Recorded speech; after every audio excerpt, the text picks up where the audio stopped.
Equation of a line passing through 2 points. The first point has x equals 7, and y equals 2. The second point has x equals -1, and y equals -3.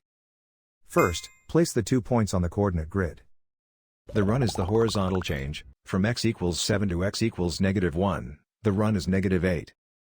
The rise is the vertical change, from y equals 2 to y equals -3, the rise is -5.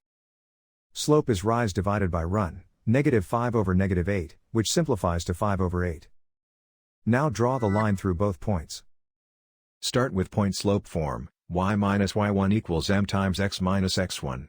Then fill in the boxed values, slope is 5 over 8, x1 is 7, and y1 is 2.